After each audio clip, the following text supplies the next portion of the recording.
All right, there we go. Hello, everybody, and welcome to another Hobby Cheating Q&A live. So, what is this? Well, this is once a month. We get together and we sit and spend about the next hour or so, basically taking all of your hobby-related questions. There we go.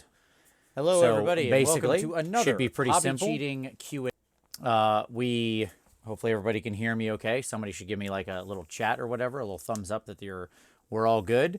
But over here on one of these sides, there is a little area where you can put comments. Drop your comments in there. Ask your questions, whatever they happen to be. We're going to sit here for about the next hour-ish or so and try to answer all of your questions live. So, yeah, let's get to it. If you got those questions, drop them in there, and I will do my best to start answering them. I saw before it started, somebody said they need a painting guide for the new Start Collecting Slaves to Darkness. Well, I'm sure that somebody will provide that for you. I don't do individual model painting guides, like how to paint a thing. I do how to paint in general. But that being said, I am quite positive, as I know I'll be painting a bunch of Slaves to Darkness, that we will get plenty of videos that cover lots of fun techniques. Probably as well we'll do a black armor one in there somewhere. There's a lot of thoughts I've had on black armor for a while. I've got my desk down here, by the way, you can see as part of the shot now, just in case I need to actually show something or put something on camera there. I don't have to hold it up. It'll be a lot more clear down here.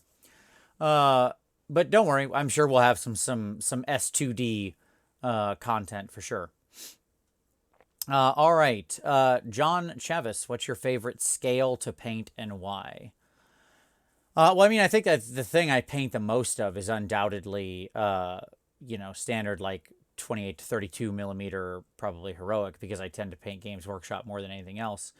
But actual favorite scale just to paint would be probably either 54 or 75 mil.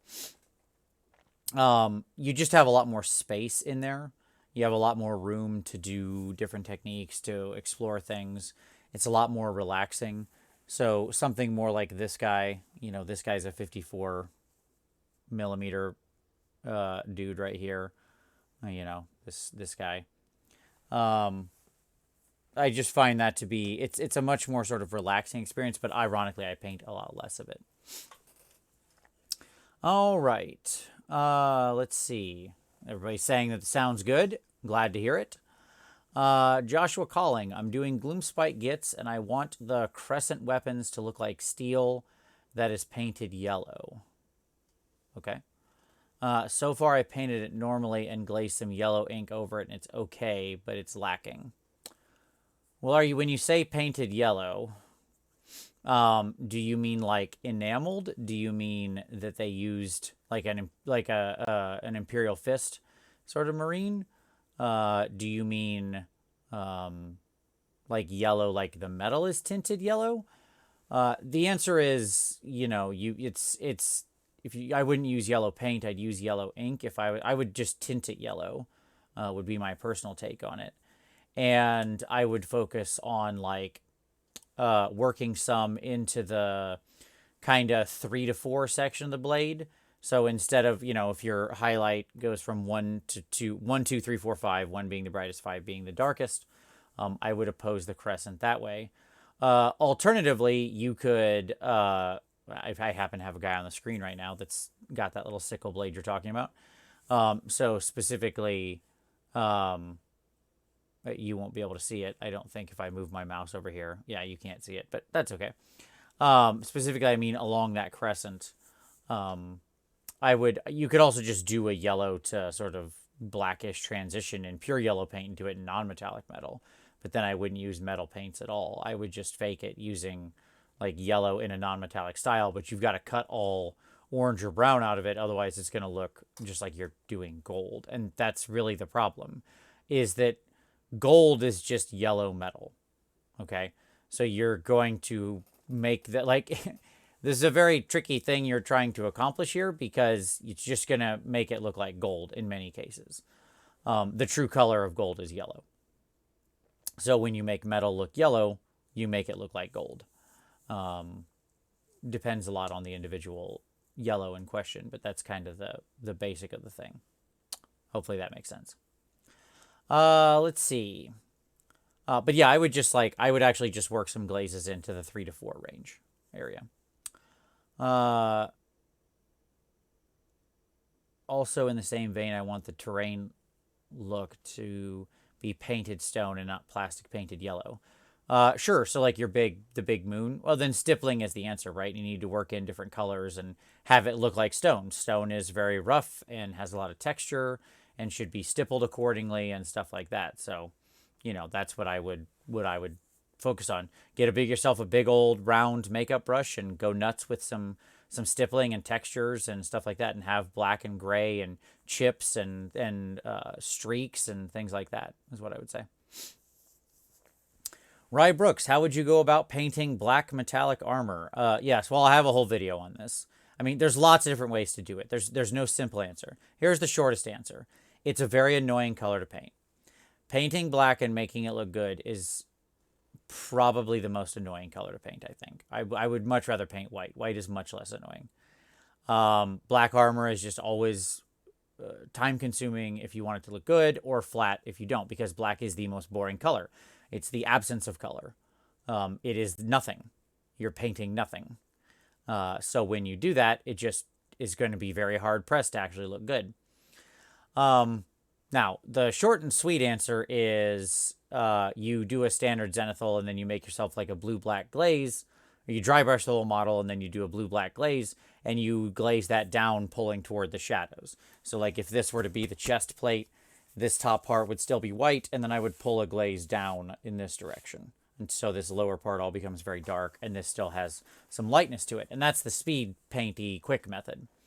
If you're talking about like, you want something that's a little more detailed, then take a look at Darren Latham's video he did recently on painting black Space Marine armor. It would be the same exact techniques you would use for the Slaves to Darkness, but there will be a video on it in line with it. There's many different techniques you can use, and I'll probably walk through most of them in the video. So, all right. Konstantinos, hello from Sweden. Hey, how you doing? Might be a stretch, but here goes. Where do you start with cavalry? I'm looking at Varangard and I'm sweating bullets. Well, you should be. They're ridiculously complicated, annoying models. Hopefully that wasn't super loud. I'm sorry, everyone. The answer is you split up the rider and the mount. And I usually start with the airbrush. I mean, I start with the zenithal over the whole thing. Then I usually will set the base tones with the airbrush and go from there. I mean, it's obviously, there's a lot, it depends a lot. Painting a Bretonnian cavalry is going to be a lot different than, say, like a squig rider is a lot different than a gore grunta is a lot different than a Varangard, right? Like, I would use a lot of different techniques on these, but the things that would always be the same would be, I would always keep the models separate. I would always, like that to say, rider would be painted separately from horse. I would never attach them. Don't do that. That's a recipe for pain. And I would, start with a zenithal and then set my initial colors. And then from there, it's just detail work. So there you go. Okay. Hopefully that helps some. All right. Carl Martin Rosenberg, in your video on deliberate practice, you stress the importance of reverse engineering other people's work for ways of identifying improving your own skills. Yes, absolutely. Beyond this, what's your system for doing deliberate practice? How do you track and measure your own progress? You just do, I guess. I don't know. You get better. I mean, it sounds like a flip answer, I suppose. But I mean, the technique is basically this. On this model, I'm going to focus on weathering. I'm going to try non-metallic metal. I'm going to push my contrast. I'm going to work on my faces. I'm going to paint eyes. Whatever. You pick a thing, right? Whether a style or a technique or a brush control or a whatever. It doesn't matter. You pick that thing and you do it. And you do it as well as you can. Like that is your singular focus. And then you do it again. And then you do it again. You pick a different thing. And you do it again. And you pick a different thing. And you do it again. And you pick a different thing. And you do it again. And you pick a different thing. And you do it again. And 1,000 models later, you've, gotten really good at a wide swath of techniques. How do you measure and track? You look at a mini this you painted this year versus what you achieved last year, or kind of, that sort of thing. And you compare yourself to yourself. If you compete actively and you're doing competition pieces, then the comparison gets a little easier because theoretically, hopefully you're improving your performance or your feedback from the judges or something like that. But that would be my best advice is the key is to never stop picking something to work on with every project. Never waste a project. And it doesn't have to be a big thing, right? It could be some very small thing. I'm going to try some small freehand tattoos. I mean, those take a few minutes at most, even across an army, it's a very fast process. Cool. That's great. Doing it 30 times on 30 minis, going to be good practice. And then so on and so forth. And what you'll notice is you just start to aggregate these skill sets, right? How do you measure and track your performance in your job? I mean, chances are you have some kind of yearly performance reviews, but I don't know if those ever really do anything. What you really notice is day to day, the right people to call, the right things to do. You just kind of get better at your job. Same here, right? So that's what I would say. Let's see, Tim. I'm painting a larger model with mostly bare skin. I found it's much harder to get these larger bare areas looking decent. Any tips on better skin on larger surfaces? Well, the airbrush is going to be a real great advantage for you. I mean, I'll start there. But the second thing I'll say is, I've got several videos on skin tone. And the key with skin is it can't be boring, so it has to be varied. Skin is incredibly rich. Look at my face as it stands on screen right now. There's a big light reflecting here that is the light above me on my, very shiny forehead. There's one right here. This is very bright. There's shadows in here in the wrinkles when I, crease my brow. There's deep shadows down here. There's purple under my eyes from being tired.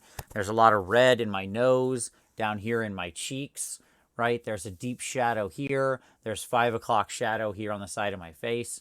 Right, and so on and so forth. Like, there is a host of different colors going on here just with what's on screen. And you have to try to recreate all of that. So glazes and different colors, pushing into spectrum like red and purple, understanding the yellow-blue, understanding the yellow, red, blue spectrum of things like faces where the top is yellow, the middle is red, and the bottom is blue. Tends to be pretty important. Just like having lots of variation in the skin is what I would say. That's the best advice I can give. I love painting skin, but that's because it becomes like this Zen-like thing where you're just sitting around, glazing for a long time, working shadows, building tones, adding color, doing little filters. And, that's kind of how you get real good looking skin. Now, there's also faster ways. If you go watch the Painting an Army in 24 Hours hobby cheating from last week, you'll see that I think I get decent-ish looking skin with just the airbrush, and those are pretty large surfaces. Those are all ogres. So, I build that up, nice layers, standard shingles on a roof technique, right? Just with the airbrush, and that's a good way to get it solid. Milo, is there any of your hobby cheating videos you look back on and consider to be incorrect or dated advice? Oh yeah, man. Oh yeah, I'm sure. Like, I mean, some of them I've updated. Like, I did an original video on snow and didn't like it as much, and then did an updated video on snow that with a technique I still use to this day. But I mean, I'm sure there's some that I don't follow as much. There was an early, like, shading metal to look like, like shading metal video where I used washes and things that I wouldn't use now. That is to say, I still had the, like, TMM as NMM idea, but I was using different products than I would use now. And again, that's a thing I've re-recorded probably 3 or 4 times. But I think most of it's pretty solid. Oh, Lava Base is another one that I hate the initial version I did and then made a much better version later. But a lot of basing related stuff because that's a craft sort of project. But for the most part, I think that what I say is in line, I'll often just come back and understand that there's more to say, that I could go deeper or have deeper explorations of the subject, rather than like what I was doing was completely wrong or something like that.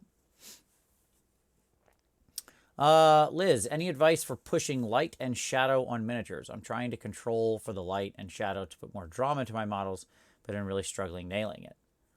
I mean, I'm not sure exactly what you mean. Like, the answer is yes, do that thing. Like, that sounds really, again, flip and stupid, but what I mean is just like push your highlights up, make them brighter, make your shadows darker, glaze in darker colors, push your blends up to higher highlights. Now, how to achieve that? Sure, which I think is what you're actually asking. Wet blending is your friend. I'll start there. So you see I have a lot of videos on not thinning your paints and doing fast, high contrast base coats. Go watch those. You can get a long way just with wet blending, pretty fast. Pay attention to the material. Like, metals should go higher and be more reflective than cloth or something like that. Like, that's one of the ways it'll work. Skin should be pretty darn reflective, as a matter of fact, as you can see from my shiny bald head. You know, so those kinds of things. I would say also, here's a good tip just for testing yourself. Take a picture of your photo and then turn it black and white. Everybody's phone can do that now. You can just take a picture of it and then turn it black and white. And if you should see the appropriate levels of contrast. If everything looks flat gray, you don't have enough contrast. It's that easy, right? Because black and white will show you the value contrast on your miniature pretty quickly and efficiently. I hope that helps. Joshua, have you tried Vallejo Nocturnus Fairy Flesh set? I have not. I have a couple of the Nocturnus sets. I haven't tried the Fairy Flesh. I heard it's very good, but I haven't tried it. Hey, Vince, I'm trying to paint corn in an oxidized state. I think it's the way I'm stacking my paints. I like the way Vallejo Tin Bits looks, but when I add the green, it looks funny. Well, I wouldn't use Vallejo Tin Bits. I'll say that much first to start. Will, you know I would always recommend Vallejo Metal Color. But now, that being said, oxidation should have everything from black to light green. My usual mix is I start with some Vallejo blue-green. Then I mix in some verdigris from Vallejo. And then I mix in some Gauss Blaster green from, and I use that to be the very edges, just like sort of how rust goes from deep brown black up to orange, or even yellow in some cases. I use a blue-green up to sort of a very bright nilic oxide-like thing, and even up to Gauss Blaster green to do that. And it should focus around edges, rivets, places where water would naturally collect and cause the oxidation. So hopefully that helps. I'll look at your pick on Twitter and see if I think anything different. Timbo, hey Vince, do you have a special wet palette which you bought on Amazon, or do you build your own? No, I use a red grass palette. That's what this is. So this is the red grass like XL palette. It's what I use all the time. I absolutely love it. They're fantastic. I have a couple of them actually. Sponge is fantastic. It's super good. Unfortunately, I live in a very dry place, so my water evaporates here instantaneously. My basement is unbelievably dry, which is good. It means I don't have any mold down here or anything. So hey, thumbs up on that. Lower the home repair costs. But it does mean that my paint has to constantly have to add water. But yeah, I like it. The sponge is very antimicrobial. Thing seals up nicely, keeps the paint workable. Solid investment in my estimation. Like, I'm very happy that I have it. Hello, Emily. How you doing? Let's see. Burt Macklin. FBI. Hey, Vince, is there any good way to strike a balance between getting better at display quality painting and still maintaining progress with my Gloomspite Army backlog? Yeah, sure. I mean, it's what I do all the time.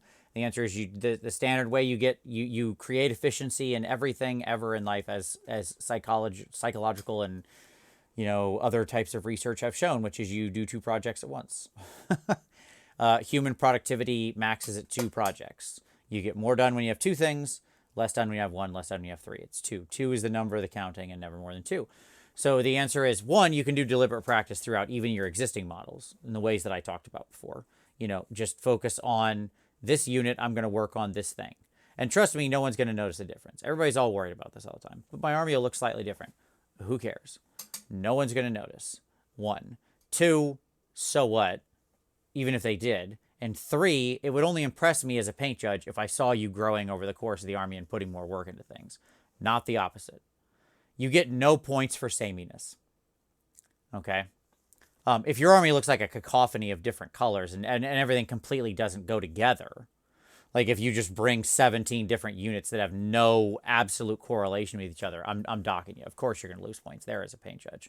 But like if I notice slight differences where it looks like you're trying to improve, that's only going to help your score. More better painted models equals better in paint judging. This shouldn't be like complicated.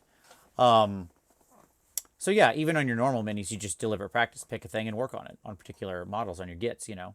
Work on the contrast, work on your bone texture, work on your metals, whatever. There's lots of stuff that's good to do on gits. And then break up that army project with display painting. And by the way, when you do deliberate practice, just get the rest done. Your goal with the things you're not deliberately practicing should be to finish. So you can do deliberate practice on something new, right? The best way to improve is to do. There's the old canard that perfect is the enemy of the good, and I absolutely believe that. I was talking to my wife today, actually, and she said, I always tell my team, perfect is the opposite of done.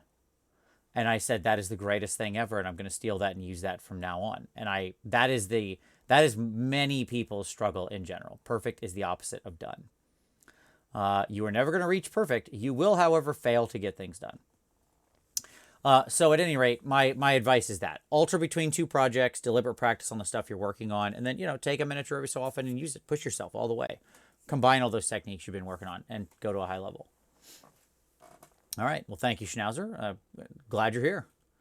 Let's see. Emily, I'm so curious. Do you know about how long it took you for your 24-hour army video, how long it took you to clean and prep the minis and build the bases? I don't know, maybe 6 hours total, probably, because most of them were already assembled. They were an old army that I got back. Did I strip them? No. Did I change how they were done? No. I scraped a little bit of some mold lines that didn't get caught. End of prep on those already assembled minis. And then I just zenithal primed over whatever paint was there. I see people strip stuff all the time when it's a relatively thin paint. I'm just like, well, enjoy wasting your life. I mean, I don't know why you're doing that, but I guess if it makes you happy, that's fine.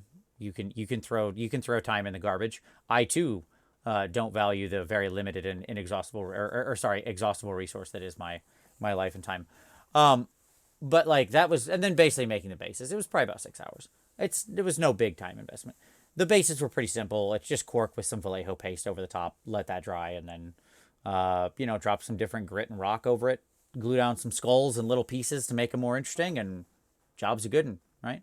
You can have nice little level changes and stuff, changes of texture and things like that. There you go. Joe McGill. Hi, Vince. I've wondered if you had ever experimented with colored zenithal highlights, thinking about maybe using orange from the top, blue from the bottom to make the warm-cold slides in a more subtle way than OSL. Yeah, sure. Absolutely. That's a great question. And the answer is yes. Often I'll do it still to keep white at the top because I'm generally, you're trying to recreate light, not color necessarily. Now you could do it depending on like your sort of orange at the top. If it was a very, very, very light orange, sure, you could still get away with it. But I'll often set different colors as my, natal highlight or whatever the under color is. I'll use like green for reds and reds for green. I'll oftentimes do that. So that way I just get a natural complementary shadow color. And yeah, I think that's a lot of fun. You can absolutely do that. You should absolutely push your zenithaling. You can mess around with all sorts of different color combinations. Sometimes I'll do the whole thing, drop a low tone in that's a completely different color, like over the black gray primer, and then I'll apply a glaze to the whole thing, like just a light color glaze to the whole thing, just to further set the tone, right? So deep red in the low part, and then I give the thing a very slight red glaze or something, and then that gives me a nice already existing transition to lay a different color over top of. So yeah, it's great. There's so many different ways you could do it. I would highly recommend you just play around with it and see what happens. There's lots of different colors. All right. Legionnaires. Hey, Vince, besides ventilation, How much room do you need for an airbrush setup? About 3 feet by 3 feet, and I don't worry about ventilation. Mine sits on a tiny desk to the left of my office. It is the size of a child's school desk, like a kindergartner's school desk. It sits in a tiny hood. I mean, that little thing, I bought the little, unfoldable, portable airbrush booth. It has a filter and a vent. You can turn that on, and it takes up about 2 by 2 feet or something like that. Pretty close. And that's what I do. That's what you need. I mean, you need a little bit of desk space to the side to keep your airbrushes and sort of keep a little cup to dump stuff out into. But other than that, it's actually a pretty small amount of space you need. That's what's nice about it. People think of it as being like this giant thing. I mean, it's like, I say a desk because that's literally it. Like, picture that 3 foot by 3 foot volume, because then you can have the airbrush to the side, the little booth sitting on top, and your compressor underneath, and bing, bang, boom. That's all you need. So hopefully you're not buying a house that doesn't have that amount of space. That would be I love that tiny house show, but that would be a truly tiny house. All right. Matt Orton. Hi, Vince. With the Chaos Dwarf Blood Bowl team going up on Made to Order Day, how would I tackle painting older minis in a true 90s style? Well, I am the wrong person to ask, man. I'll be honest with you, because I despise everything about that old style. I find it just literally the height of ugliness. Now, the answer is a bunch of bright colors. Like, the style then was just, you take red and it's just red. It's the main red. Like, not shaded reds, not desaturated reds. It's red. And then you take yellow and it's just yellow, saturated yellow. You take your color wheel and you pick the brightest elements of all of the different sides and you just paint in those. And there's very little like shading and stuff like that. I think the greatest thing would ever happen was the death of that style, to be completely honest. Personal opinion. But that would be what it is. I mean, I would grab, there's lots of people and lots of good image searches on there you can find of like good examples of that stuff from 90s heavy metal articles and White Dwarf articles. But yeah, if you grab those, you'll see it's like a lot of intense, bright, saturated color. So stick to your primaries, make sure your paint's nice and smooth and really vibrant and bright. That would be my best advice. Paint over white or a gray white or something like that. That way you get really intense versions of the colors. Don't paint over black. Okay. How do I find out where I should place highlights on irregularly shaped swords? For example, the Maelstrom Giant sword is doing my head in. Anywhere you want. Doesn't matter. Like, there is no right answer to that. Metal is super reflective. How does it reflect? Okay, like, it does. Here is a shiny piece of metal, right? How is it reflecting? You can see it on 2 cameras. The answer is it depends a lot on how you're looking at it. What light is around it? Where is it at? What shape is it? Which way does it catch the light? The answer is you just want to use some of those principles where you're traveling from light to dark. There is no singular right way. People talk about this a lot. With volumes like the chest plate on somebody, when you assume a light from a direction, you can then set a lot of statements about that. But with a weird curved blade, you just follow the basic rules. You alternate light to dark and you create variation and you run across the blade. So this guy that I talked about earlier, like this dude and his sword, right? So, one of the things that Sergio talks about is with things like weapons, he doesn't ever worry about how light acts on weapons like this. Because if you turned that sword, like if the model rotated that sword a foot, it would completely change the reflections. So like he just goes for variation up and down the blade, lots of changes of color and light, and tries to alternate light to dark. That's it. Like, it's doing your head in because, again, you're trying to get it perfect. But there is no perfect. That doesn't exist for that thing. It's this weird shape in weird lighting conditions, held at a weird angle. Just make it alternate in some interesting way, and it'll look good. Make sure you keep your contrast high so it reads like metal, and jobs are good in there, my friend. Post-Human Gamer. Hi, Vince. How would you make a mix with Vallejo model colors to make brass? Brass gold with yellow ink. I assume you mean NMM, right? Brass. I would probably use, like, I don't really paint a lot of brass, but in non-metallic, Vallejo black red would be a good base. I'm actually using it right now, which is this one. It's 70859 black red. Trying to think of what else. I'd use ice yellow as the highlight. I have a recipe. Let me look at my phone. I have a couple different, not really recipe. That's the wrong answer. I don't really use recipes. But I have a bunch of paints I like for just different things. Things I've used in the past. Let me look here. I'll see what my thoughts are on that.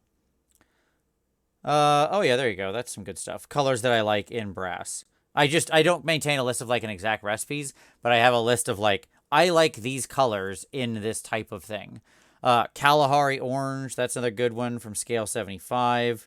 Vallejo model color salmon rose, like I said, ice yellow for the highlight. Yeah, there you go. Those are the kind of colors I'd give a look at.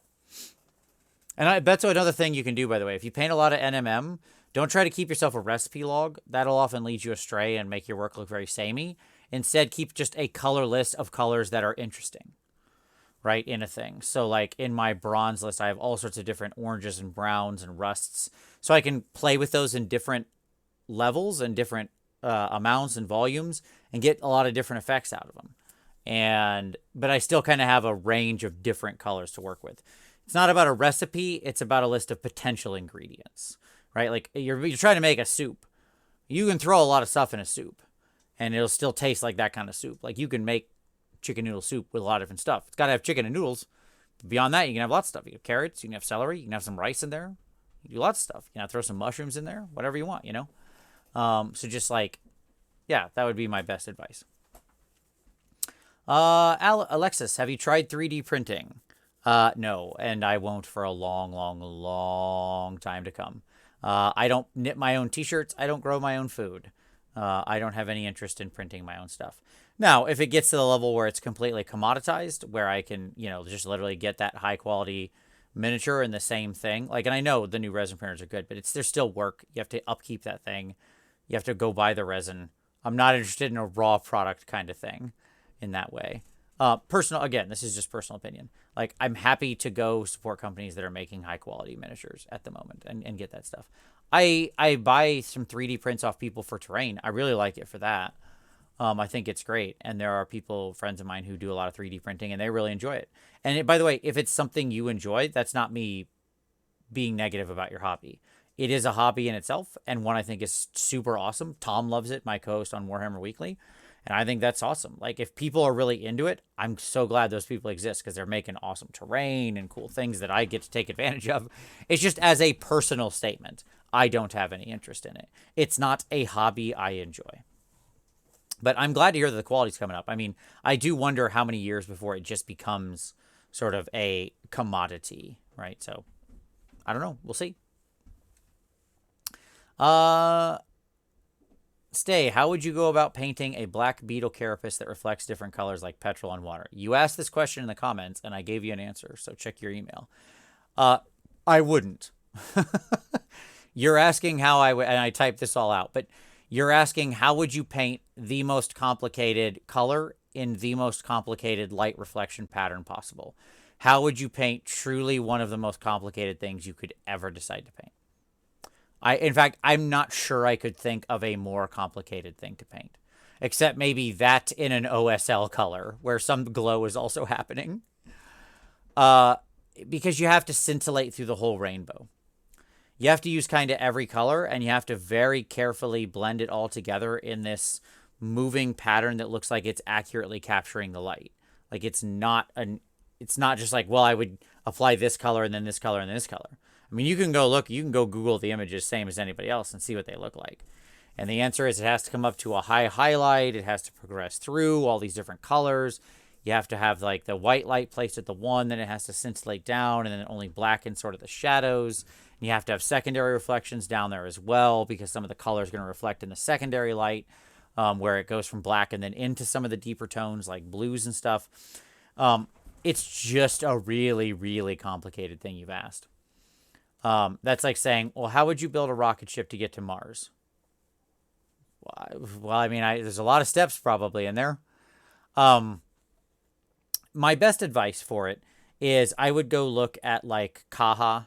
If you just search up Kaha miniatures, Kaha, and you search for that on Google, you'll see her style, which is incredibly bright and beautiful and scintillating through a lot of colors. And if you're really, really keen for something like that, go check out her stuff. I believe she does have a Patreon, and you can sign up and learn how she's doing her techniques.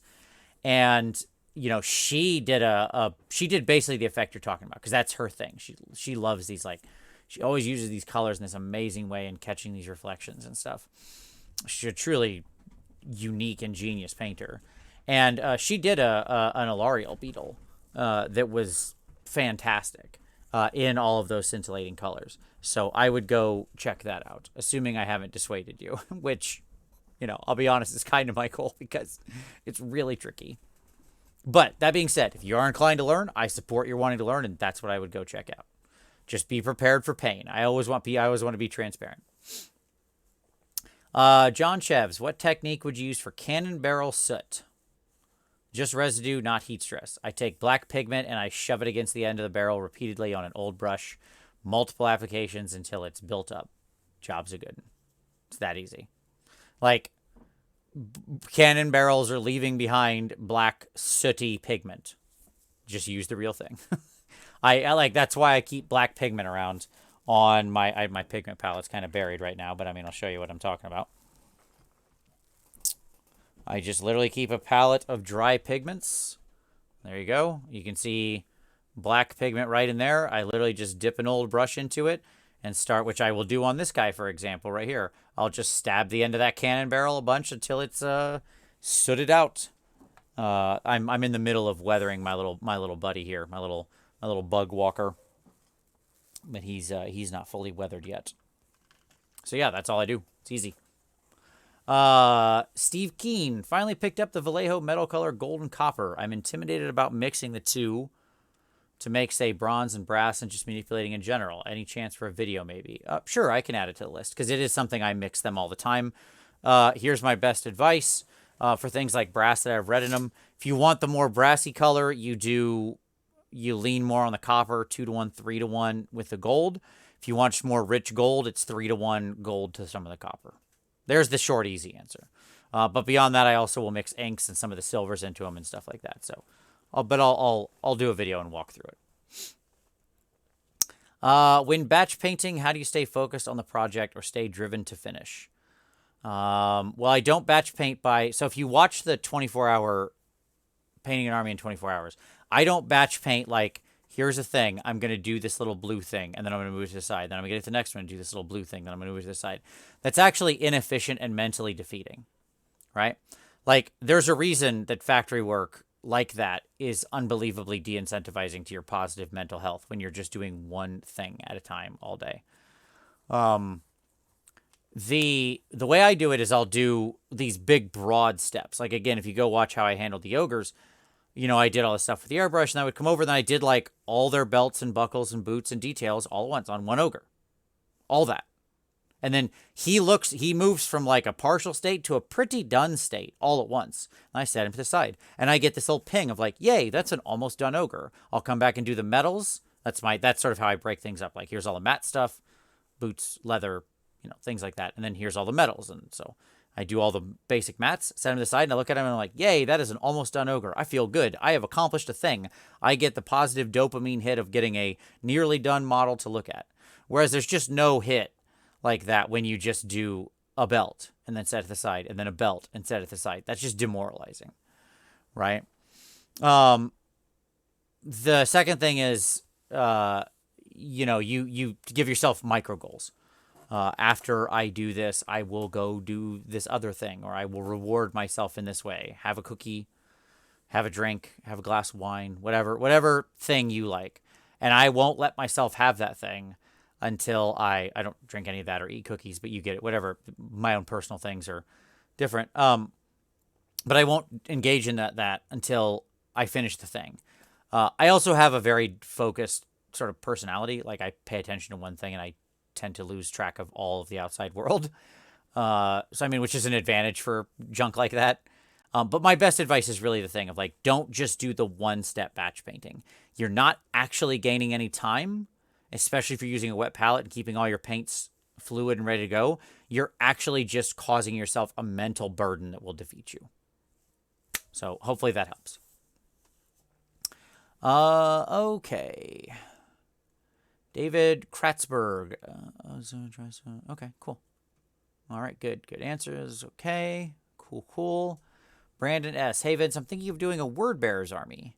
How do you differentiate the darker, I guess, red of this armor with, say, a Blood Angels? Do you do the same red ink over warm zenithal? Aren't Word Bearers, like, kind of magenta-y? Don't they kind of push a little bit into the deeper, like, wine color? Right? I would mix that in. I would just use a crimson color, honestly. Like, I'd go way down in, like, the Tenkaros crimson or Bloodfest Harvest or Blood Harvest Fest or Blood, whatever. Something like that. Bloodfest. I don't know. Something like that. Bloodfest. Look up Bloodfest color in scale 75. Those sort of deep crimsons. Alizarin crimson is the color that's at the root of all this. So, like, this is alizarin crimson, right? You can see that color there. That's where I would push it to, into that dark color. You could also just use some alizarin crimson. That's what I've used when I wanted this before. Like, literally, I'll just use the heavy body acrylics and get it in there. But yeah, that would be my advice. Stay away from your orange reds. If the word bearer, or just use the orange red a little bit in the highlight and make that like your 1 and 2 and pull down into those deep crimsons. But I will admit, I think that's right for word bearers. I don't remember right off the top of my head, but that would help. You could mix in a little purple. You could mix in a little black into your red. Tygo, I hope I'm saying that correct. Any tips for beginner in non-metallic metal? Paint more than you research. Research 10%, paint 90%, fail and keep replacing. Contrast is the key. Go really, really high. If you go watch the PMP review videos that I do every month, there's a linked video in all of those that will take you to a deep explanation of non-metallic metal. Watch Cujo's video on shapes and how they're highlighted. Cujo's, just search for Cujo non-metallic metal, Kujo. Cujo's a great teacher. And he made the all-time seminal work on understanding highlighting shapes. It is what I recommend every time. I will never do a video on it because it would just be worse than his. Like, I see no need for a second video on a subject where the anything I do would be penultimate, basically. Yeah.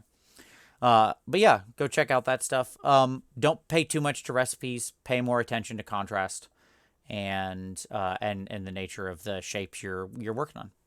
That's my best advice. And have fun. Like, it's super fun to experiment with NMM. You can just do some really great, crazy stuff. So, it's not going to look amazing at the beginning, and that's okay. Don't feel bad about it. Just, like, learn, get some feedback, and keep growing. And that's all good. Swashbuccaneer, the black and white thing is awesome. I did it with my Leviathan shell, and it's all a singular tone of gray. Yep. It will, taking a picture of your minis and then looking at them in black and white, it will change the way you look at your minis. I guarantee it. Okay, DVL Trigger. I'm getting into freehand and noticed your hobby cheating on the subject said to thin with ink. I'm terrified of putting ink into my Windsor 700 at all. Am I being paranoid? Yes, I put ink into all of my fine brushes all the time. The key is, so I'll bring my palette over here. The key is how you're putting ink in your brushes. First of all brushes are eventually going to get ruined. Just period. Like, it's a brush. Even if it's $10 or $20, it's a brush. It will eventually get ruined. The universe is one of entropy. Things tend toward a state of disorder and destruction. But anyways, the key is, this is ink right here on my palette. You go in and you mix it up like this, And like, that's how much of my brush has the ink in it. I don't know if you can see that or not. That much. Right? What I didn't do was go... That's a good way to ruin a brush. Right? Because now ink is going to get down on the ferrule. Other pieces, but like, you just... Yes, absolutely. Your painting life will change. If you're trying to do sharp freehand or tattoos or stuff like that, you just need ink. You wouldn't put acrylic paint in a pen and hope to get to write with it. So, and you know, just regularly, like, keep your brush clean. Don't let the paint sit there and dry. Wash it regularly. Clean it at the end of the night with your standard brush soap. Get some heavier stuff like your Winsor & Newton brush cleaner. Like, that'll kill the paint right out of it. That stuff is, I don't know what it is, but boy, oh boy, will it just, like, blow the paint right out of your brush. But I wouldn't use it very often because it is harsh stuff. Bartek, hello from New Zealand. Hi, how is it on the opposite side of the world? Any advice for doing the reptilian half of Creature Caster's Dracon? I'm planning to zenithal, including the light underbelly. Yeah, I mean, I think that's right. So my unusual creatures undershading video, do a heavy dry, do a dry brush first, do a wash first, and then you could probably go over top with a glaze and, you know, be almost done. But go back and make sure the edges of the scales. I have that guy sitting on my shelf. I'll probably tackle him at some point. I might actually do a video on, like, draconic scales and stuff with him. But I wouldn't wait for that. That's probably going to be several months away. But yeah, I think that's how I would do it. I would prep him with a full, like, dry brush and wash thing. You know, really play into that heavy texture, right? Alston. Altscene. Okay. How do you beat painter's block? I don't feel like painting, but it hurts looking at all the gray.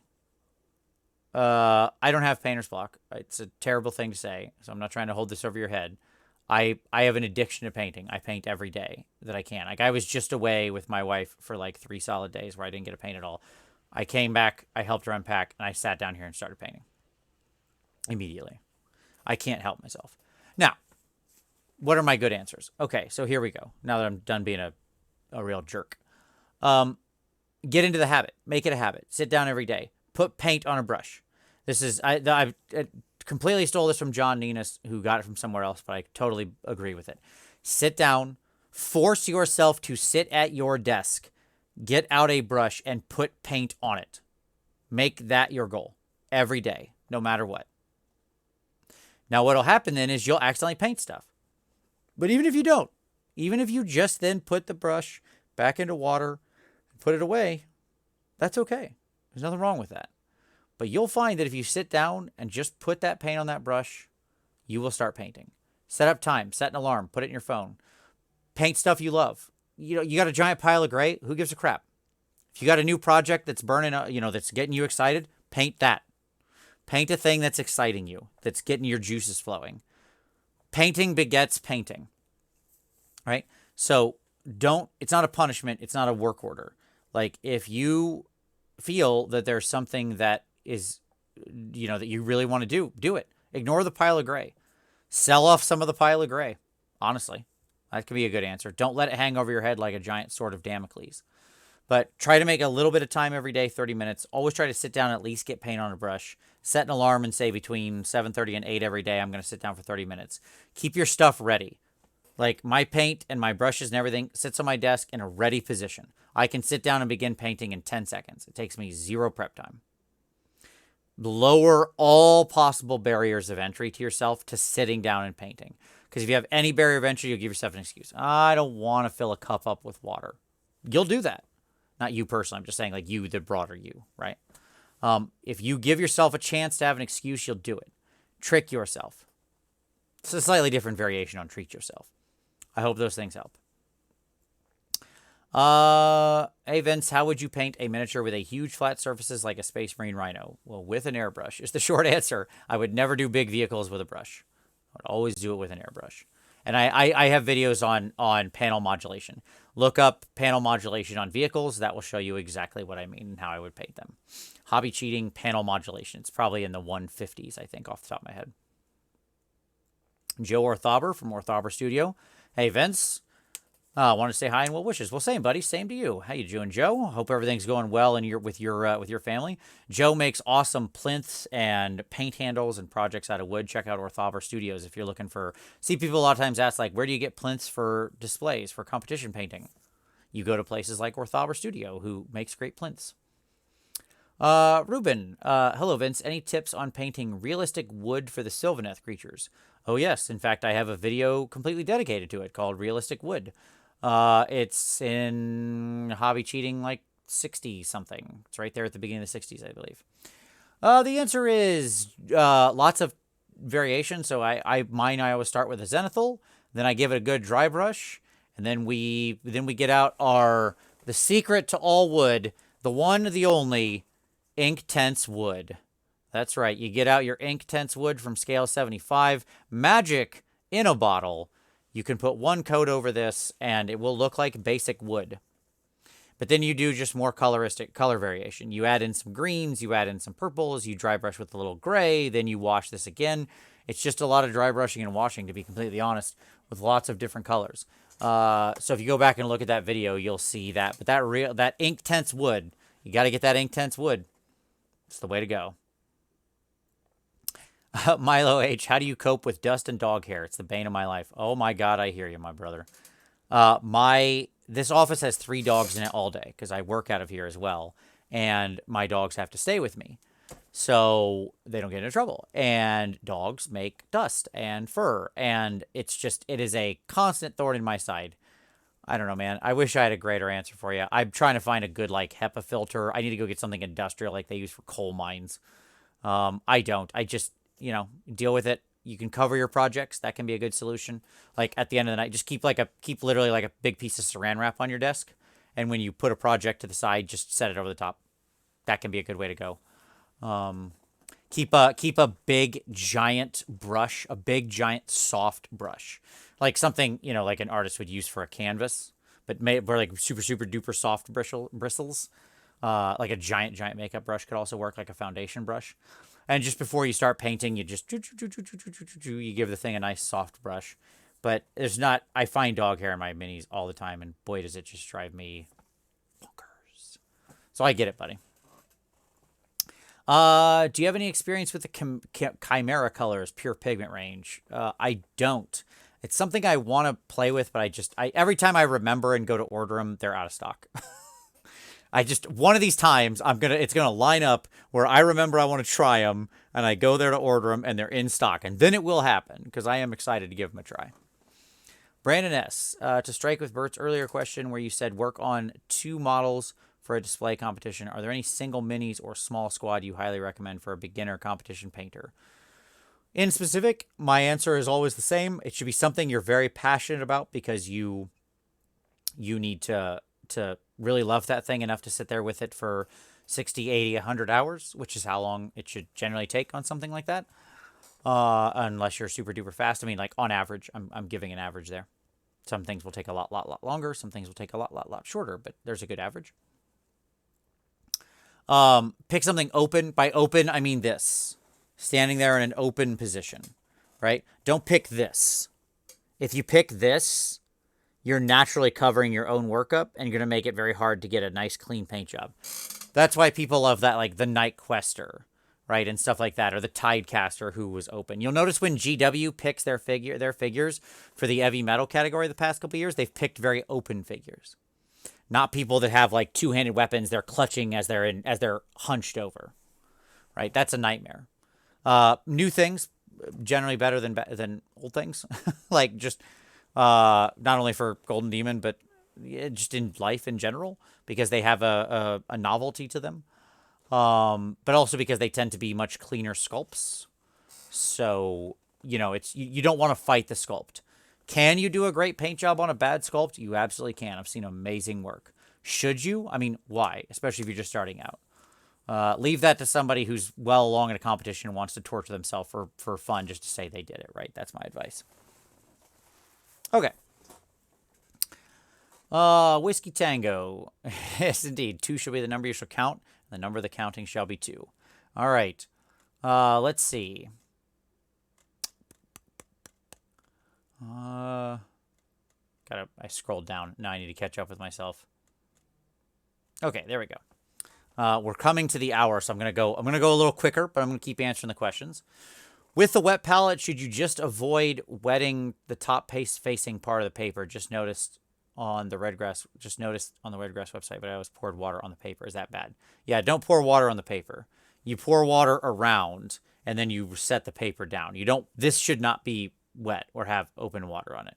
Like, I keep a squeeze bottle and I put water in here and under the sponge. Right? You'll take the paper off, not when it has paint on it, but like when I change this, I'm going to wet this whole thing, then put a new piece of paper down, and then I refill from the side here. Yeah, don't get the top wet. Shouldn't have wet sitting on it. Like when I want to refill it, I have my little CK Studios dropper bottle, and I come in here and put that thing right underneath and just fill it up, kind of tilt it around, make sure it's soaking into the sponge, and there we go. Job's a good one. Okay.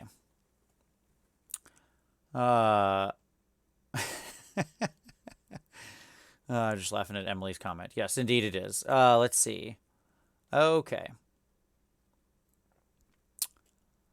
All right, Whiskey Tango. Have you stripped any models that had oil paint on them, and do the usual things work fine? I haven't. I would imagine they do. Like I would imagine things like Purple Power would probably pull that off, or Simple Green, but I don't know for sure. I mean, at worst, you could always just use White Spirits and probably get it way softened and then throw it in there. So, FS, question about the color wheel. Which one would you recommend? Oh, do you mean, yeah, sure, between the two color wheels. Whichever one you find more useful is the honest answer. Because, like, there's a lot of high-level sort of artsy-fartsy discussion we could have about which color wheel is an artificial construction based on paint pigment and which one is an actual representation of color and light as it exists in reality. And that's valid. And there's a great amount of sort of academic-like discussion around these different color wheels and how you utilize them. My answer is always just use one. Like, use one you like and understand. However you're balancing those two, as long as you're staying in balance as that wheel is constructed. In other words, as long as you're not mixing the two together to determine your composition for a singular piece, it should still sell. You know, like there are high level and very like discrete advantages to one or the other. I think in the end, like your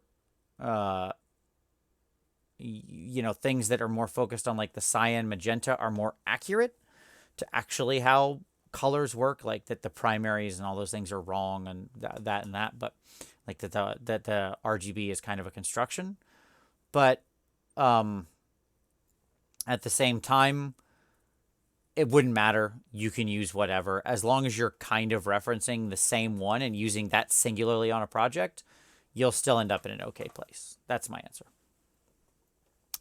John Chavez, I'm thinking of doing a pearl effect for 40k power swords. Technique?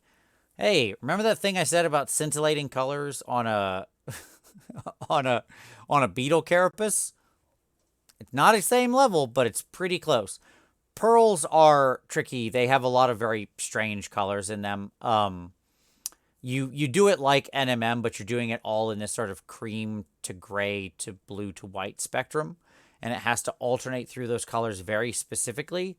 It has the sheen of metal without being metal, because it's all in a more singular tone. And so, like, you've got to balance all that out. If you search around, there are a couple good, like, paint splotch examples out there of pearl. But I'll tell you, it's going to be hard to sell. And, like, especially on a power sword. My recommendation would be don't. Just, like, do a different spread of colors. Now, but if you're really curious, search for like the pearl, like how to paint pearl. There's lots of good canvas examples because people do paint pearls on canvas a lot for sort of necklaces and stuff. And you can find the color swath. It's just you're running up to the predisposition bias. What I mean by that is human beings, your brain does a lot of work in how you perceive stuff. And when I see a string of circular objects around the neck of a figure, I expect that to be pearls. And so if it's in the color range, my brain makes the rest work and goes, yep, that looks like a pearl. I don't expect a sword to be made of pearl, right? So I'm going to look at it and my brain's going to go, wait, what is that? Why does that look like that? So it's like, because you have to sell it perfect. Your brain isn't going to jump any gaps for you there. That's why it's a challenge, right? Okay. Josh, hi Vince. My question is, when choosing colors, is there any rules in relation to warm and cool colors? For example, I want to do my iron jaws with red skin, dark blue armor, and yellow spot colors. I mean, well, you're basically in the 3 primaries there, right? I mean, see earlier discussion on color wheel. Those would be very bright. I mean, orcs in general are always tough because they always have a built-in color, unlike sort of Caucasian or African skin tones, which are much more neutral in tone. Green and red like you're describing. I would probably recommend that you knock one of those colors out, like unless the blue is very dark blue. But look up triadic color schemes. That's what you want to look at. Like, go find a good... There are online color wheels, again, in both forms that we just discussed. You can find either of them. Use either of them. It's fine. Set yourself up either a triadic or a split complementary color scheme and use those tones. The other trick would be, like you could do that as long as it was like highly, highly desaturated for some of those, because just the primary colors altogether are going to be quite gaudy in a way that isn't very appealing to the eye. Think about the last time you walked into any building and saw completely saturated red, blue, and yellow all over the place, right? It would just be uncomfortable. So there you go. If you shifted out that like red for, I kept the blue and shifted out the yellow for like, there you go. That would be right. Shifted out the yellow for a neutral tone. A white or an ivory or something. It would suddenly look a lot more compelling. It would look like old Bretonian knights who always did red, blue, and ivory, right? I saw you used regular Vallejo metal color thinned down through your airbrush in a vid. Do you use Vallejo metal air ever? No, there's no such thing. Tidings. I saw you ask this question earlier. Vallejo metal color. That's it. Not model color, not air, metal color. This is it. This is the one. There is no other metal color. There is no other type. It always says airbrush. It always says airbrush colors. They are for brush and airbrush. Vallejo metal color. Not model, not air, not game, not any of that. This and this alone. All other metal paints should be thrown in the garbage because that's what they are. Acrylic metal paints. With the exception of, like, I guess, scale 75 speed metal that's like, okay. That's a solid B-. But this is an A+. So there you go. So yeah, just metal color. And what do I not like about all of them? They don't look like metal. They don't shine like metal. They have bigger pigment. They don't act like metal. They don't blend well. They don't do the things I want them to do, which is mainly look like metal. Like if you look at this guy, look at how shiny that metal is. See that pop? That's what metal looks like, right? And that's Vallejo metal color. I guarantee you that is not what like some GW metallic would look like. It would not reflect like that. It would also have giant ugly pigments. Like some metals are still worse than others. Normally I say use whatever paint you like, but everybody knows that like this is one of the things I am just rabid about, which is the Vallejo metal color. Tomahawk Jam. Hi Vince, sorry if you have spoken about this before. Do you have any general tips for airbrushing war colors? Yeah, no, absolutely. I do have a video on it, on airbrushing war colors, so you can go check that out. But in general, I mix it down with some Vallejo thinner. I use an 80-20 mix of thinner to flow improver. Mix it in the cup. I usually do probably a 5 or 6 to 1 ratio in general, something around there, depending on what you want to go with. Just mix it up, drop of water. I'll usually just use a drop of water because it is a solvent and all that. And yeah, it's good. No issues. That would be my advice. W. Soren, do you have a resource that you can recommend to start planning a color scheme? I do. There is an online color wheel that is certainly acceptable and is good enough. And it is from Sessions College, Sessions. If you just search up Sessions College color wheel, you will find it. And it's great. And you can put in all the different types of schemes, quadratic and split complementary and triadic, and it'll just automatically show you the appropriate colors. You can move around. You can adjust your tints and shades and desaturate things. It's super great. Check it out. Okay. You can also change your type, by the by, depending on what color wheel you want to use. So there you go. Zach, hey Vince, thank you for all your content. Well, thank you. I appreciate it, Zach. Curious if I have just missed over it, but have you done a video about applying screens? Airbrush. Should I be applying screens with an airbrush? Do you mean like applying screens? Do you mean like to mask and like something like this? Hold on, peeling it off my thing. Do you mean something like this guy? Where you have a little thing that you put down and then kind of airbrush it to get a shape? No, I've never done a video on it. I do use them. The ones I use are from Fallout Hobbies. I really like those. They're just little sticky stickers that you can put on there. I mean, not much to it. I mean, just, you varnish first. I always give a good coat of satin varnish first. Then I just stick my little stickery thing on there and cover the rest around with something, like just some other masking agent, tape generally, or silly putty. I'll just use that around there. And then just spray away and never apply too much. Just a nice light coat, let it dry, nice light coat, let it dry, nice light coat, let it dry, done. Right? You don't want too much liquid. If you apply too much liquid and have it running, it'll get up under the sticker. Okay. Let's see. Brandon S. Sorry for the multitude of questions. Any chance for a hobby cheating on your favorite websites, communities for the hobby? Could be interesting. I'll think about it. I do want to do a my favorite paints thing, so there you go. Okay. Yeah, FS question about the color wheel. Which one would you Oh, you already asked. Okay, I already answered that. Let's see. David Mooney, trying to paint a solitaire to make him look like he's wearing a white doctor's coat. Where would I start? Or should I start with an HBA white and tone down the recesses? Yeah, it's exactly what I do. Exactly what I would do. I would start, I would honestly go watch my How to Paint Smooth White video, David, and that should lead you where you want to go. And I knew what you meant by tone. Emily, no, I don't eat cookies or cake or any processed sugar of any kind. I have not had a dessert or chocolate or anything like that in 15 years. And I try to stay away from most heavily sugared fruits as well, by the by. Let's see. Regal, that last bit, oh, good, okay, excellent.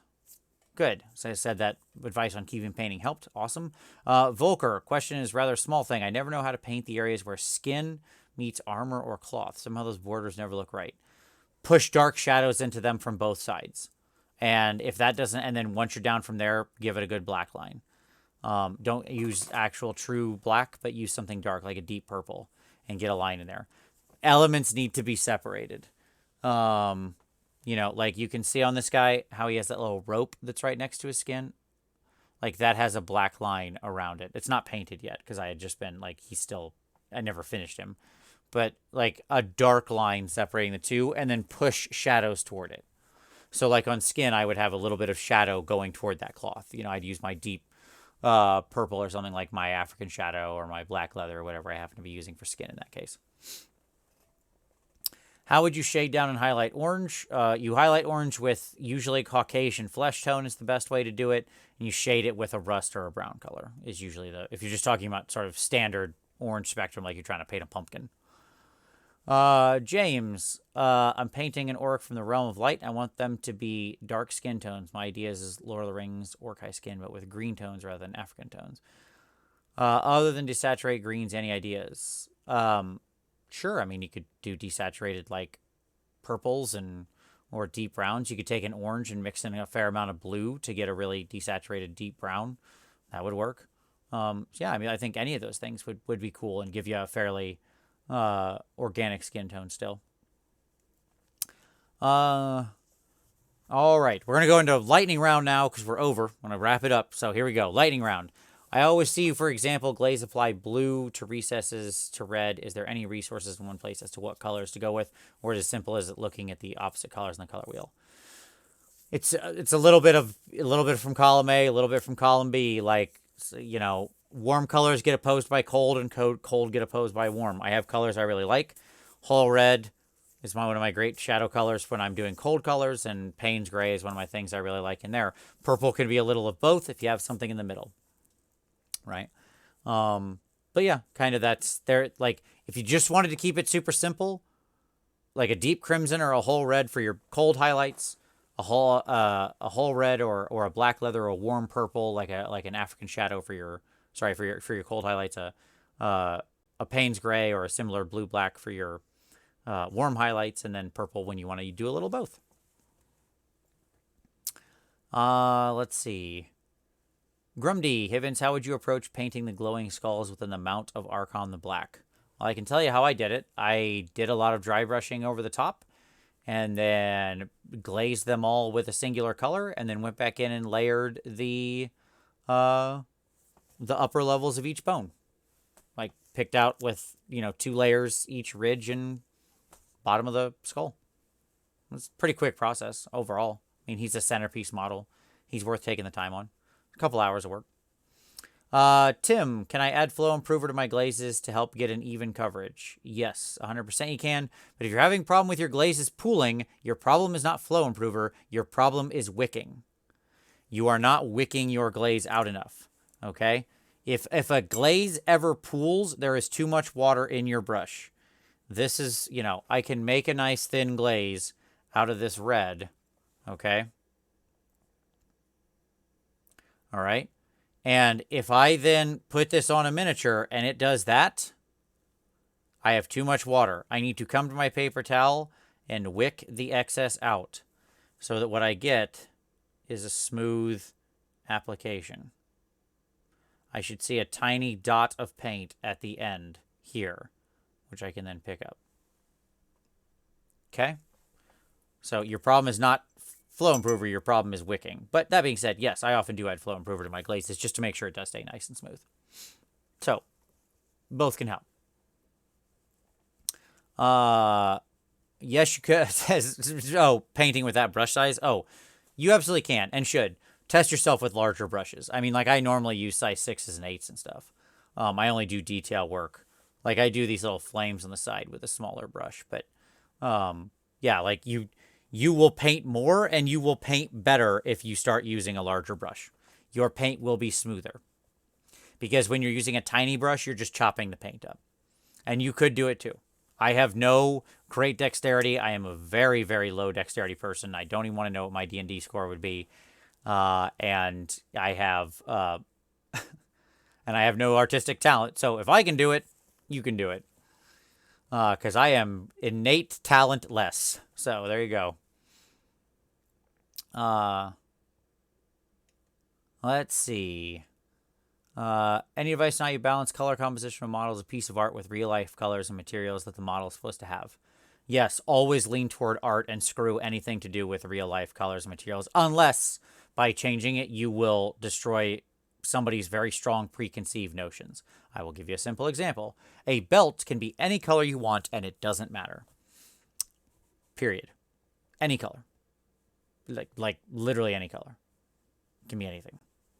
Okay, because their belts are just belts. They can be brown leather, and they can be bright red, or pink, or purple, or white, or whatever, because belts exist in all those colors, and it doesn't matter, right?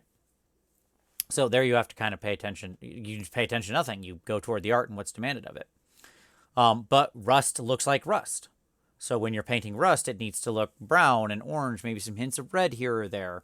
But, like, it needs to look like rust. Otherwise, it isn't rust, right?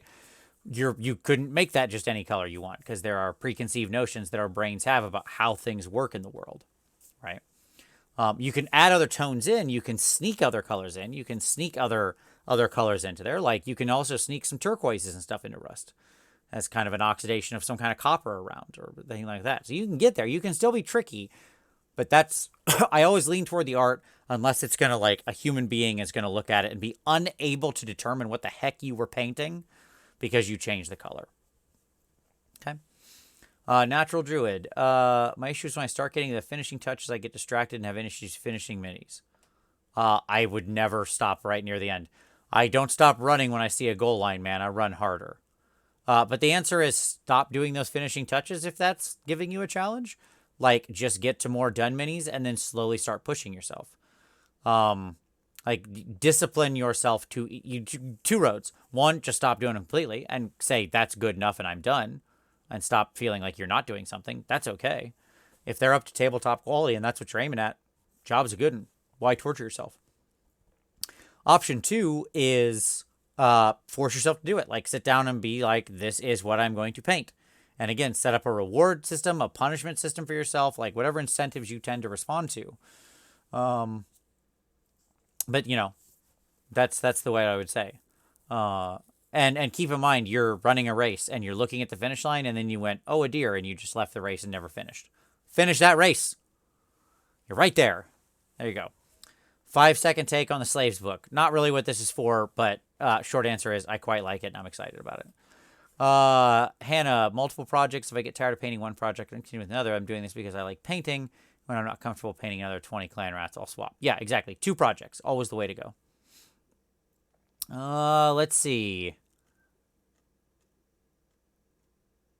So many questions. Okay. Do you ever go back to an army like 24-hour hours and upscale the paint job? Usually no. There's always something else to do. Over a course of years, maybe eventually. Like, I did go back and upscale my Slaanesh 6 years later, which was itself upscaled from 6 years before that. As with all Slaanesh, I must revisit it every 6 years, for that is the sacred number of our Dark Prince. Long may he reign. Okay. Let's see.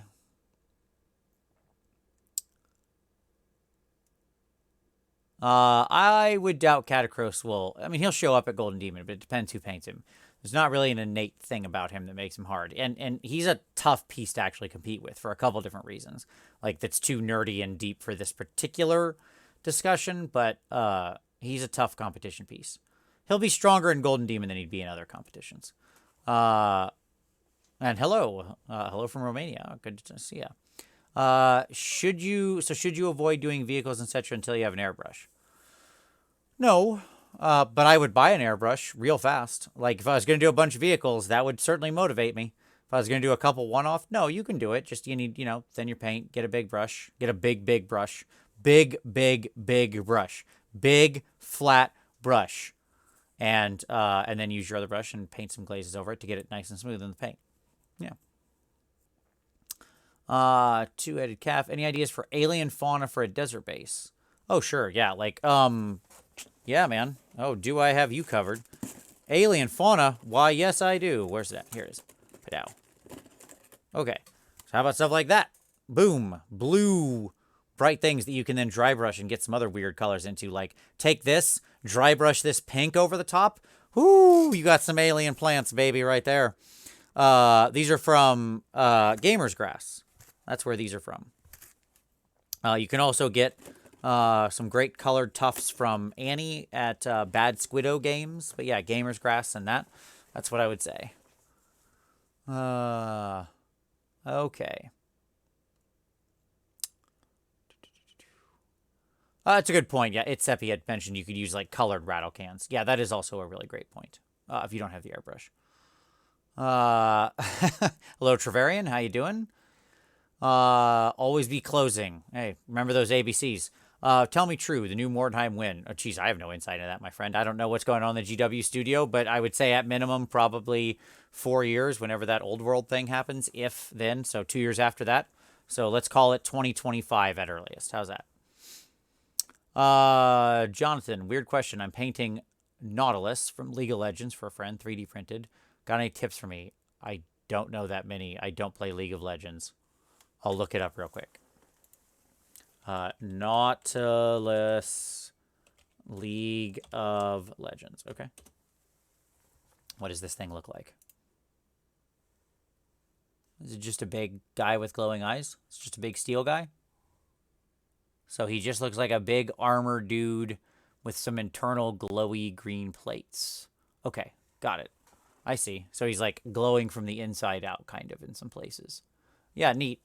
My recommendation is if you want to make him look like that, look at my OSL video. White ink is going to be your best friend to like do some nice fine lines in those areas to have it tracing out. Then you're going to glaze over the top with a color. You're going to glaze out very lightly into the areas where it's glowing. And then you're going to go back in with a white / that color glaze mixture and trace some of the middle line, and then you'll create a few light spots of just like white ink. That seems like the hard part of him, is that internal glow. I think the rest of it's like probably just metal. Just metal paints that you could... He looked rough, so, you know, some dry brushing on the metals would probably be good. Like, stippling type dry brushing. Not just like... But, like, create texture. Use a fat brush, create some stippling. Like, do intentional rough texture with different kinds of steel and inks and stuff. How do you maintain a sharp brush on a tip? You clean your brush regularly. It actually has nothing to do with the brush itself. You need to keep your paint wet and thin. If your paint is thick, it will cause your brush to get weird.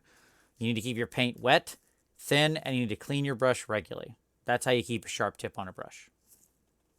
It's that easy. If your paint is thick, it will screw up. If you get paint too far down in your brush, it will get in the ferrule. You'll get dried paint down there, and it'll split, and you won't have a nice tip. If you do a lot of rough stuff, if you're very aggressive with your brush, be soft. Be soft with that baby weasel hair. Be soft with it. There you go. Okay. Stephen Powell. Okay, let's see. Okay, cool. On the metal, One Bad Monkey. Vince, what was your biggest challenge in becoming minis painting YouTuber? I have no idea. Doing it, I guess? Just sitting down and committing to doing it every week? I don't know. I built this very organically. I didn't like put a lot of forethought into this. I just really like sharing stuff, and so I just started doing it. I learned from other people who did it better. I have no great insight for you. Which Vallejo metal colors do you start with? Here we go. Steel, silver, copper, gold, pale burnt metal, dark aluminum, exhaust manifold. In that order. Rewind back for questions. Vince, how do you remove the metallic flakes when you accidentally get them on non-metallic areas in the model? Bane of my life. I do 2 ways. One, I will always I'll varnish in general in some way before I do the metal paints. So then if it gets on somewhere else, I just take a nice hard synthetic brush and put water on it and then just wipe it off. And because there's a layer of varnish there, it'll wipe right off. It gives you a save point so you can easily erase it. That's step 1. Step 2, if you don't paint your metals more carefully, I guess. It seems like the dumb, obvious flip answer. But 3, like, you have to be really careful with them. And it happens to me too still. I do hate it. I know what you're talking about. And 3, I just go back and weather over that area later. If I'm doing like a vehicle or something, or if it's no weathering, you just go back in and paint a little bit of your matte paint over it when it's all done. You'll cover it right up. Found that Vallejo glaze medium dries pretty slow. Am I doing something wrong? Or are there mediums I can use to build up glazes quickly? We don't have to use glaze medium. You can just use water. But yeah, glaze medium will dry slowly. You can also just use like Green Stuff World Master medium is really good. You could use Lamia medium, contrast medium, acrylic thinner from Watercolors, just some kind of medium. You don't have to use that. I like a little bit of that medium and mostly water. Let's call it 70-30 is how I often make my glazes. Dave, good advice to varnish first before masking with a sticky stencil. Yep, got some checkered, I think, orc stencil from Fallout Hobbies. Yeah, always give a nice varnish before you put stickers on your minis. That way it doesn't... And let the varnish dry completely. That way you don't pull up any paint. Sean, Vince, been watching since day 1 of Hobby Cheating. Just want you to know your content made me a half-decent painter. Well, that's fantastic, buddy. I'm glad to hear it. And I'm glad you've been around. And don't worry, I'm not going anywhere anytime soon, but I love hearing that. Skunk 12, so the question pertains to your mustache. Do you use mustache wax? And if so, what brand do you prefer? I don't. I really should. If you've got any recommendations, I'd love to hear them, because I really should. Let's see.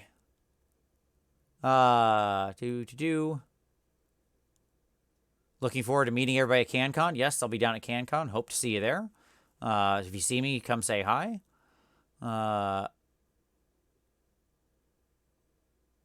Okay, sure. So on Anzo, blue striations on the squig. Sure. Straight, thin lines on his horns. That's all I mean, right? Go look at how GW does their horns. They'll have striations that look like this. 2 different colors. This is brown, this is white. That could be your simplest answer. Like, you can do a blend and a glaze, you can do a couple different layers of striations, but in simplest form, it's this. This is white. So this would be your blue into a darker color down, like black down here. I think if I remember right, was how your mango squig was set up. But they interchange, and they come to little triangles, basically. Hopefully that helps. Let's see. So for army projects, do you buy the army, then paint the army, then buy the next army, and then paint that army? In general, yes. That is how I do it. I will get one army at a time. I paint my way through it in 3 to 6 months, and then that's it. I'm done now. And then I'll add to it often slowly over time. Like Skaven's a great example. I've added to that thing just years and years and years and years. Some armies I add to, some armies I don't. Let's see. Yep, I agree. Go Vallejo metal or Molotov chrome. That's it. Yes, when you want that real shine, that shiny shine, Molotov chrome is the only thing I trust. Except no substitutions. Frost Foam, just want to say hello. Sat behind you at Warhammer Fest at the AOS QA this year. Oh, that's funny. I'm an easy person to see if you're sitting behind me because this bald spot back here is very recognizable. I could see myself in one of Miniac's recent videos where he was following John Ninus up to the front in the Crystal Brush award presentation, and like I saw my own head instantly because I was like reflecting this light. So it was very funny. All right, let's see. Rolf Hauser, layering Vallejo over war colors, the Vallejo tends to crack no matter what I do. Any idea why? I have no idea. I certainly have put those two paints together. I've never found that to be the case. Are you letting... I mean, one is gel medium and one is liquid medium, so they have different drying times. So make sure that the war color is completely dry. I guess my advice would be do the war colors and then varnish it and see if it makes a difference. But I mean, I know lots of people who use war colors mixed in with Vallejo, and I've never heard that issue. So, but I don't know. Possible to varnish without an airbrush? Yes. And AK Interactive Ultra Matte Varnish, the only matte varnish I trust. Ding. I'm not paid by them or anything, but it's if they want to, I'm available. Reach out, guys. But no, it's this stuff. AK Interactive Ultra Matte Varnish. Okay. And yes, it can be brush or airbrush. It's great for both. Let's see.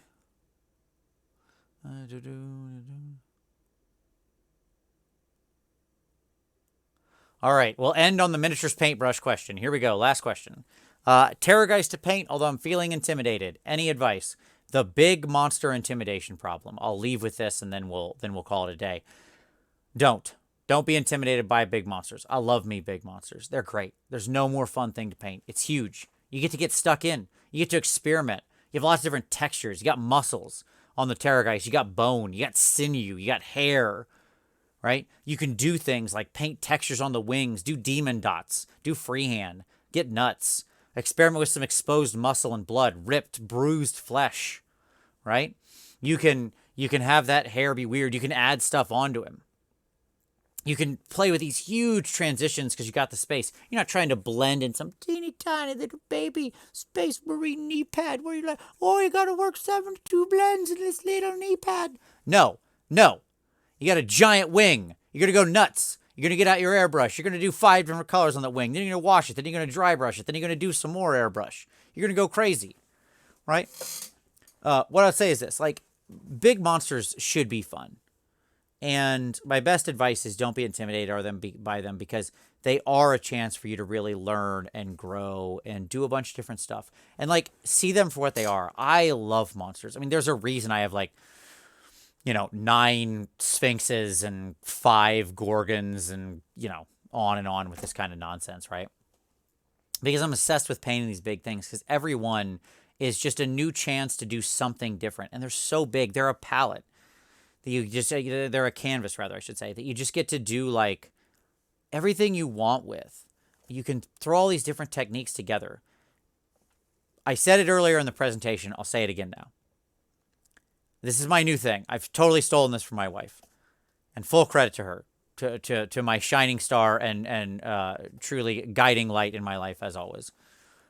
Perfect is the enemy of the good. That's true. But her statement was, that's not strong enough. Perfect is the opposite of done. Right? So jump into that big mini. Start throwing colors around. See what you like. There you go. And just have a good time. Use it for what it is. A giant canvas that you get to just like, that you get to go nuts with. And that's awesome. Like, when you're done, you've got a big, giant monster worth lots of points in the game. Like, it feels so good. You're like, oh my god, this is like 4 points in the game. I have so much of my army done on this one giant thing, and he was so much fun. So, you know, there you go. It's win-win-win. Okay. So there you go. How do you, so I hope that helps everybody. As far as the person who asked about lettering and scrolls or open books, I have a hobby cheating on it. Search for that very thing in the hobby cheating thing. Look for scrolls and doing tiny work like that, and it will show you how to do it. All right. So there you go. And remember, Rob, I believe in you, as I believe in all of you. I say that only because what I said earlier is really true. Like, I don't have any innate artistic talent. I'm not an artist. I didn't come to this with any great art skill. Like, I took some art in high school mainly because it was a fun period where I could screw around and make ashtrays. You know, like, I didn't take it very seriously. I never was really good at anything artistically related. I liked to draw some when I was a kid because we all did, and I thought comic books were cool. But I just felt like I was always a bad artist. I was bad at drawing things. And if I can do what I do, if you like what I do, I don't have any great skill. This is nothing more than just practice over time. And I want to make sure that you feel the confidence that you can do it too, because I really believe all of you can. So I hope things like this help. I know you can all get there. I'm so glad that everybody showed up. I hope this was all very helpful. And if you've got any questions at all that I didn't answer, down in the comments, drop them down there. As always, I'll answer all the comments. And as always, I really, really appreciate everybody, all the great questions. Thank you so much, everyone. Really appreciate it. And as always, we will see you next time. Bye-bye.